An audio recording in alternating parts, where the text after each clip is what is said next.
முட்டை எப்ப ஸ்டார்ட் பண்ணணும் அப்படின்ற டவுட் நிறைய பேரண்ட்ஸ்க்கு இருக்கு. அண்ட் இன்னொரு காமனான மிஸ்கன்செப்ஷன் என்னன்னா, எக்னால அலர்ஜி நிறைய வரும், அதனால ஒரு வயசு வரைக்கும் நிறைய பேரண்ட்ஸ் தரதே கிடையாது. பட் இது ரொம்பவே தப்புங்க. ஸோ முட்டையை நம்ம குழந்தைக்கு 6 months முடிஞ்சதுல இருந்தே ஸ்டார்ட் பண்ணிக்கலாம். முன்னாடி எல்லாம் வந்து இது 9 months MMR வேக்சின் போட்டுட்டு தான் போடணும் அப்படின்லாம் சொல்லியிருப்பாங்க. பட் அது முற்றிலும் தவறு. இப்போ நீங்க 6 months கம்ப்ளீஷன்ல இருந்தே கொடுக்க ஆரம்பிச்சிடலாம். ஒரு எக்ல 6 கிராம் புரோட்டீன் இருக்கு. ஸோ இந்த 6 கிராம் புரோட்டீனும் பாதி வெள்ளையிலையும் பாதி அந்த மஞ்சள் கருலையும் இருக்கு. ஸோ இனிஷியலா நீங்க ஸ்டார்ட் பண்ணும்போது நல்ல ஹார்ட் பாயில்டு எக், அதாவது முட்டையை வந்து நல்லா பாயில் பண்ணிட்டு எல்லோ அதாவது மஞ்சள் கருவை நீங்க தர ஆரம்பிங்க.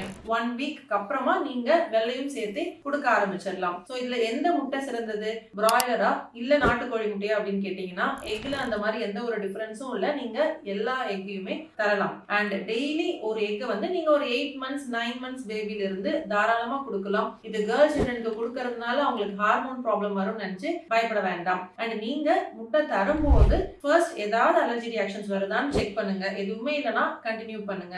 நல்லா ஸ்கிராம்பிள் பண்ண எக்ஸ் ஆம்லெட் மாதிரி நல்ல ஃப்ளஃபியா சாஃப்டா உங்களுக்கு என்னென்ன ரெசிபிஸ் ட்ரை பண்ணணும்னு நினைக்கிறீங்களோ கொடுங்க. அதை வந்து நல்லா மேஷ் பண்ணிட்டு குழந்தையால ஈஸியா முழுங்குற அளவுக்கு நீங்க தந்தாலே போதுமானதா இருக்கும். So to give 1 egg per day for all your children. Thank you.